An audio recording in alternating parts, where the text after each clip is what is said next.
क्या आपने कभी सोचा है कि जो आप देख रहे हो उसके पीछे एक ऐसा सच छुपा हो सकता है जो आपको कभी पता ही नहीं चलेगा। आज के जमाने में हम बहुत सी कॉन्स्पिरेसी थ्योरीज को बस रूमर्स समझकर इग्नोर करते हैं, लेकिन सोचिए अगर आपको पता चले कि ये थ्योरी सच थी। इस दुनिया में कुछ ऐसे राज हैं जो इतने शॉकिंग हैं कि सुनते ही आपके होश उड़ जाएंगे।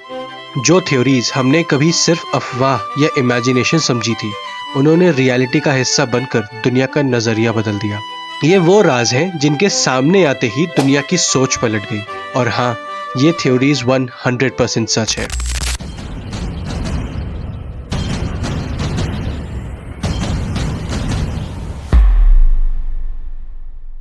Project MK ultra. तो दोस्तों, पहली कॉन्स्पिरेसी थ्योरी जो सच साबित हुई थी वो है प्रोजेक्ट MK अल्ट्रा। और इसके बारे में जितना ज्यादा पता चलता है उतना ही हॉरिफाइंग लगता है। 1950 से लेकर 1973 तक चली इस प्रोग्राम के अंदर CIA ने इंसानों को बिना उनकी मर्जी के डेंजरस एक्सपेरिमेंट्स का शिकार बनाया। 149 सब प्रोजेक्ट्स चलाए गए इस प्रोजेक्ट के अंदर, और इन एक्सपेरिमेंट्स में लोगों को ऐसे केमिकल्स दिए गए जो आपके होश उड़ा देंगे। Well, quite literally. उनके ऊपर LSD, बार्बिटूरेट्स और हेलोसिनोजेंस जैसे ड्रग्स का इस्तेमाल किया गया। और सबसे ज्यादा शॉकिंग बात यह थी कि कई बार तो इन सब्जेक्ट्स को यह भी नहीं बताया गया कि इनके ऊपर एक्सपेरिमेंट्स हो रहे हैं। लोगों को बिना बताए उनके ड्रिंकिंग वाटर में LSD मिला दिया जाता था और फिर उनका बिहेवियर ऑब्जर्व किया जाता था। एक बार तो एक CIA साइंटिस्ट को ही ड्रग दे दिया गया, जिसकी वजह से उसने खुद को खत्म ही कर दिया। जब इसकी इन्वेस्टिगेशन हुई तब भी सच छुपाने की कोशिश की गई, और ये सब सिर्फ ड्रग एक्सपेरिमेंट्स तक सीमित नहीं था। माइंड कंट्रोल के लिए भी एक्सट्रीम साइकोलॉजिकल टॉर्चर किए गए। कई केसेस में सब्जेक्ट्स को सेंसरी डेप्रिवेशन, आइसोलेशन और इलेक्ट्रोशॉक थेरेपी दी गई। इसका गोल था कि लोगों के दिमाग को इस हद तक कंट्रोल में लाया जाए कि वो बिना किसी रेजिस्टेंस के CIA के ऑर्डर्स फॉलो करें। एक एस्टिमेट के हिसाब से 80 इंस्टीट्यूशंस, जिसमें यूनिवर्सिटीज, हॉस्पिटल्स और रिसर्च सेंटर्स शामिल हैं, इस MK अल्ट्रा प्रोजेक्ट में इन्वॉल्व थी। इवन 44 कॉलेजेस ने इस एक्सपेरिमेंट के लिए अपने स्टूडेंट्स को जानबूझकर गिनी पिग्स बना दिया। और सबसे बड़ी बात, जब 1973 में CIA के डायरेक्टर रिचर्ड हेम्स को पता चला कि कांग्रेस इसके बारे में जान सकती है, तो उन्होंने जितनी हो सके फाइल्स को डिस्ट्रॉय करने का ऑर्डर दिया। सिर्फ कुछ ही डॉक्यूमेंट्स बचे जो बाद में दुनिया के सामने आए, लेकिन ये सिर्फ छोटा सा हिस्सा था उस राज का जो छुपा दिया गया। Number 2, operation paper clip. अगली कॉन्स्पिरेसी थ्योरी जो सच साबित हुई वो है ऑपरेशन पेपर क्लिप। दोस्तों, वर्ल्ड वॉर 2 के बाद आपको लगता होगा कि नाजी साइंटिस्ट्स को वॉर क्राइम्स के लिए कोर्ट में लाया गया होगा, लेकिन सच तो यह था कि US ने सीक्रेटली उन्हें अपने मिलिट्री और स्पेस प्रोग्राम्स के लिए हायर कर लिया था। जी हाँ, नाजी जर्मनी के टॉप साइंटिस्ट जो वॉर के दौरान हॉरिफाइंग एक्सपेरिमेंट्स और टेक्नोलॉजी के लिए जिम्मेदार थे, उन्हें US ने अपनी तरफ कर लिया। ऑपरेशन पेपर क्लिप का मकसद ये था कि रशिया से पहले US को स्पेस रेस और मिलिट्री सुपीरियॉरिटी मिल जाए। कई ऐसे साइंटिस्ट जो नाजी के घिनौने कामों में शामिल थे, उन्हें सिर्फ अपने पर्सनल फायदे के लिए माफ कर दिया गया था।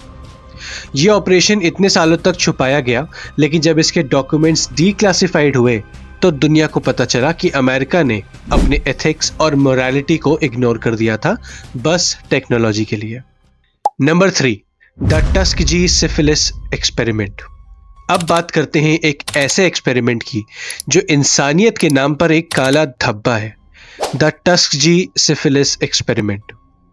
सोचो, एक मेडिकल स्टडी का नाम लेकर लोगों को जानबूझकर ट्रीट ना किया जाए, उनकी बीमारी को और बढ़ाया जाए। 1932 में शुरू हुआ यह एक्सपेरिमेंट 40 सालों तक चलता रहा। 600 अफ्रीकन अमेरिकन मेन को इसमें शामिल किया गया, जिसमें से 399 के पास सिफिलिस था, एक सेक्सुअली ट्रांसमिटेड डिजीज, और बाकी 201 लोगों को यह डिजीज नहीं थी। उन लोगों को यह बताया गया कि उनका फ्री ट्रीटमेंट हो रहा है, लेकिन सच तो यह था कि ये लोग मेडिकल गिनी पिग्स थे। इन लोगों को कहा गया कि उनके पास एक बैड ब्लड प्रॉब्लम है, लेकिन उन्हें कभी ये नहीं बताया गया कि वो एक्चुअली एक डेडली डिजीज से गुजर रहे हैं। सरकार भी उनका इलाज नहीं कर रही थी, जबकि सिफिलिस का ट्रीटमेंट 1947 में पेनिसिलिन से पॉसिबल हो गया था। फिर भी इन पेशेंट्स को दवाई नहीं दी गई, सिर्फ देखा जा रहा था कि ये डिजीज आगे कैसे बढ़ती है। सोचिए, मेन, विमेन और चिल्ड्रन तक इस एक्सपेरिमेंट का शिकार बन गए थे। कई लोग मर गए, कई की फैमिलीज भी इन्फेक्ट हो गई, और जो बच्चे पैदा हुए उन्हें कॉन्जेनाइटल सिफिलिस हो गया, सिर्फ इसलिए क्योंकि इन पेशेंट्स को इंटेंशनली अनट्रीटेड रखा गया। शॉकिंग बात यह थी कि यूएस पब्लिक हेल्थ सर्विस के डॉक्टर्स ने उन्हें स्पेशल फ्री केयर का वादा किया था। एक्चुअली ये लोग टेस्ट सब्जेक्ट्स बन गए थे एक क्रूअल मेडिकल एक्सपेरिमेंट के लिए। कई लोग इस एक्सपेरिमेंट के दौरान अपनी जान से हाथ धो बैठे, और जब ये सच 1972 में सामने आया तो पूरी दुनिया हिल गई। 128 से ज्यादा पेशेंट्स सिफिलिस की कॉम्प्लिकेशंस की वजह से मर गए, और उनकी जान बचा सकते थे अगर उन्हें पेनिसिलिन दिया गया होता। 40 सालों तक ये डरावना एक्सपेरिमेंट चलता रहा और किसी को कुछ पता नहीं था। जब ये पूरी कॉन्स्पिरेसी एक्सपोज हुई तो लोगों का हेल्थ सिस्टम पर से भरोसा ही उठ गया। आखिर में 1997 में यूएस प्रेसिडेंट बिल क्लिंटन ने ऑफिशियली माफी मांगी, लेकिन तब तक कई लोगों की जिंदगियां तबाह हो चुकी थी। टस्कजी सिफिलिस एक्सपेरिमेंट दिखाता है कि कैसे गवर्नमेंट और मेडिकल इंस्टीट्यूशंस इंसानियत के साथ क्या क्या कर सकते हैं सिर्फ साइंटिफिक नॉलेज के नाम पर। Number 4, Watergate scandal. दोस्तों, जब हम बात करते हैं पावरफुल लोगों की कॉन्स्पिरेसी के बारे में, तो हम वाटरगेट स्कैंडल को कैसे भूल सकते हैं। ये एक ऐसी कॉन्स्पिरेसी थी जो अमेरिका के हाईएस्ट ऑफिस तक पहुंच गई थी, प्रेसिडेंट रिचर्ड निक्सन का ऑफिस। 1972 में एक पॉलिटिकल ब्रेक इन का केस सामने आया जब डेमोक्रेटिक नेशनल कमेटी के हेडक्वार्टर्स, जो वाटरगेट कॉम्प्लेक्स में था, उसमें चोरी हुई। इस छोटी सी चोरी के पीछे जो बाद में एक्सपोज हुआ वो एक बड़ी सरकारी कॉन्स्पिरेसी थी। निक्सन एडमिनिस्ट्रेशन ने न सिर्फ इस ब्रेक इन को कवर अप किया, बल्कि इलीगल एक्टिविटीज के लिए गवर्नमेंट रिसोर्सेज का भी यूज किया। निक्सन के लॉयलिस्ट और एडवाइजर्स ने राइवल्स के फोन टैप करवाए, लोगों के पीछे स्पाइज लगवाए, और जो भी उनके अगेंस्ट था उनको ब्लैकमेल करना शुरू कर दिया। जब इस कॉन्स्पिरेसी का पता चला तो निक्सन ने सब कुछ छुपाने की पूरी कोशिश करी, लेकिन इवेंचुअली जब सच सामने आया तो उन्हें 1974 में रिजाइन करना पड़ा, और ऐसे वो अमेरिका के पहले और आखिरी प्रेसिडेंट बन गए जो इस तरह से अपने पोस्ट से गिरा दिए गए। वाटरगेट स्कैंडल ने पूरी दुनिया को दिखाया कि कैसे सबसे पावरफुल आदमी भी अपने पॉलिटिकल गेन के लिए किसी भी हद तक जा सकता है। Number 5, Iran Contra affair. आखिरी कॉन्स्पिरेसी जो हम डिस्कस करेंगे वो है ईरान कॉन्ट्रा अफेयर। 1980s में जब रोनाल्ड रीगन अमेरिका के प्रेसिडेंट थे, उस वक्त ये कॉन्स्पिरेसी थ्योरी सामने आई। इसमें यह सामने आया कि अमेरिका ने सीक्रेटली ईरान को वेपन्स बेचना शुरू किया था, वो भी एक ऐसे टाइम पर जब ईरान ऑफिशियली अमेरिका का दुश्मन था। पर यह कॉन्स्पिरेसी सिर्फ यहां तक नहीं रुकती है। इससे कमाए गए पैसे से निकारागुआ का एक रिबेल ग्रुप, जिसे कॉन्ट्रास कहते थे, को फंड किया गया था। ये कॉन्ट्रास गवर्नमेंट के अगेंस्ट लड़ रहे थे और उन्हें सपोर्ट करना कांग्रेस ने बैन कर दिया था। लेकिन फिर भी रीगन एडमिनिस्ट्रेशन ने सीक्रेटली वेपन सेल का पैसा इन रिबेल्स तक पहुंचा दिया।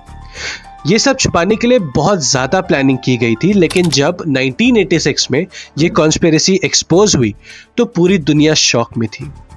अमेरिका ने अपने दुश्मन को सीक्रेटली आर्म्स सप्लाई किया और जो पैसे आए वो निकारागुआ के पॉलिटिकल रिबेल्स को दिए गए। सब इलीगल था। इस स्कैंडल के बाद अमेरिका की इंटरनेशनल क्रेडिबिलिटी को काफी बड़ा झटका लगा और कई हाई लेवल ऑफिशियल्स को पनिशमेंट का सामना करना पड़ा। लेकिन कुछ लोग आज भी मानते हैं कि इस स्कैंडल का पूरा सच कभी सामने आया ही नहीं। तो दोस्तों, ये थे कुछ ऐसी कॉन्स्पिरेसी थ्योरीज जो सिर्फ थ्योरीज नहीं रहीं बल्कि सच साबित हुई। सोचिए, कितने सालों तक इन राज को छुपा कर रखा गया और जब ये दुनिया के सामने आए तो दुनिया कैसे हिल गई। लेकिन सवाल यह है, ऐसे और कितने राज हैं जो अभी तक हमें पता नहीं चले? क्या आज भी गवर्नमेंट्स अपने लोगों से सच छुपा रही है? क्या हम कभी उन सीक्रेट्स तक पहुंच पाएंगे जो हमारे सामने नहीं आने दिए जा रहे? शायद आने वाले वक्त में और भी ज्यादा शॉकिंग कॉन्स्पिरेसीज दुनिया के सामने आए।